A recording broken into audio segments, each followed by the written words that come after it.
اور خود توصیف الرحمان بھی بول چکا ہے کہ بریلیوں کی مسجد میں مت جایا کرو. میری نہیں مانتے تو اپنے ملا کی مان لو. سن لو. سائن کہتا ہے کہ میرے گاؤں کا امام جو مسجد کا امام ہے وہ قبروں کی پوجا بھی کرتا ہے اور 11ویں کے ختم بھی دلاتا ہے کہ ایسے شخص کے پیچھے نماز پڑھ سکتا ہوں یا نہیں. اگر نہیں پڑھ سکتا تو کیا اکیلے نماز پڑھنے کا ثواب جماعت کی نماز کے برابر ملے گا؟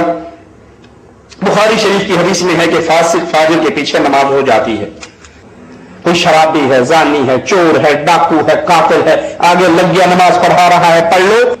کوئی شرابی ہے، زانی ہے، چور ہے، ڈاکو ہے، قاتل ہے، آگے لگ گیا نماز پڑھا رہا ہے، پڑھ لو. یہ فاجر اور فاسق ہے، کہیں پھنس گیا نماز پڑھنی بن گئی تو پڑھ لو. اگر یہ مشرک ہے، اور زندگی میں اس نے کوئی گناہ بھی نہیں کیا، نہ اس نے کبھی قتل کیا، نہ اس نے چوری کی، نہ اس نے ڈاکہ ڈالا، نہ اس نے بدکاری کی، نہ اس نے شراب پی، نہ اس نے غیبت کی، نہ اس نے سود کھایا، تمام اخلاق اس کے بڑے اعلیٰ ہیں، لیکن یا علی مدد کے نعرے لگاتا ہے، لیکن قبروں کا طواف کرتا ہے، قبروں پہ سجدے کرتا ہے، غیر اللہ کے نام پہ جانوروں کی نیاز دیتا ہے، ان کے نام کی نظر دیتا ہے، ان کو مشکل کشا، حاجت روا، مددگار، غوث اعظم سمجھتا ہے. اخلاق میں اعلیٰ، کردار میں اعلیٰ، لیکن توحید کے اندر شرک کی ملاوٹ کرتا ہے. یہ مشرک ہے. مشرک کے پیچھے نماز کسی صورت میں نہیں ہو سکتی. گناہگار کے پیچھے موازنہ دیکھیں. موازنہ کیا بولتا ہے؟ چور ہے، ڈاکو ہے، زانی ہے، نماز پڑھ لو اس کے پیچھے ہو جائیں گی. مطلب یہ تو معلوم ہو گیا کہ غیر مقلد میں چور بھی ہوتے ہیں، زانی بھی ہوتے ہیں، ڈاکو بھی ہوتے ہیں، ہے نا. اب اس کے مقابلے میں کوئی متقی ہے، پرہیزگار ہے، کبھی گناہ بھی نہیں کیا مگر مشرک ہے. مشرک سے اس کی مراد کیا ہے؟ دیکھیے، جو مورتیوں کا مشرک ہوگا، مورتی پوجنے والا ہو، نماز کیوں پڑھے گا؟ نہیں پڑھے گا. تو اس کی مراد کون سی ہے؟ وہ مشرک سے جو مزار پر جاتا ہے. یعنی کسی اللہ کے ولی کی بارگاہ میں جانا ان کے نزدیک اتنا بڑا گناہ کہ وہ مشرک ہو گیا، شرک کر لیا اس نے. تو اگر وہ کتنا ہی نیک پرہیزگار متقی ہے، اس کے پیچھے نماز نہیں ہوں گی. تو ہم بھی تو یہی کہتے ہیں اپنے چور ڈاکوں کے پیچھے پڑھو، ہمارے متقی امام کے پیچھے آتے کا ایکو خبیث. اب رہ گیا اس بات کا جواب میں دے دوں کہ قبروں پہ جانا اگر شرک ہے تو معاذ اللہ استغفر اللہ، پھر نبی بھی شرک سے نہیں بچے تمہارے نزدیک. تو کیونکہ رسول اللہ جب معراج پہ تشریف لے جا رہے تھے، بخاری شریف کی حدیث ہے، سفر معراج فرما رہے ہیں سرکار. مقصد حقیقی کیا ہے رسول اللہ کا معراج میں؟ بتائیے ذرا کیا ہے؟ دیدار خدا بندی.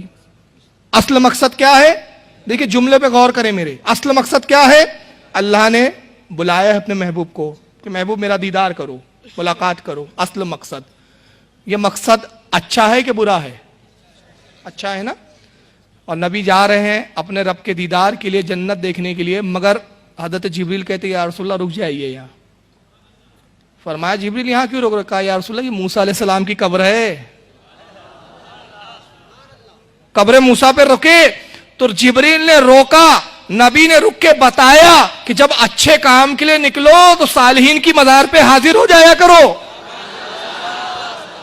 ایک چیز تو یہ پتا چلی. اور پھر اللہ کے نبی کہتے ہیں میں نے موسیٰ کو قبر میں نماز پڑھتے ہوئے دیکھا، بخاری کی حدیث. تو اس کا مطلب یہ ہوا کہ نبی نے بتایا صاحب قبر مردہ نہیں ہوتا، جو ان کو مردہ کہتا ہے اس کا عقیدہ مردہ ہوتا ہے. اب آپ انتظار کر رہے ہیں کہ سر حضرت موسیٰ نماز کا سلام پھیرے تو میں گفتگو کروں. موسیٰ علیہ السلام کی نماز ختم ہوئی، سرکار نے سلام میں پہل کی اور موسیٰ علیہ السلام سے گفتگو کی، اور اس کے بعد گفتگو کے بعد نبی پاک وہاں سے نکلے. اب بتائیے موسیٰ افضل ہے کہ رسول اللہ افضل ہے؟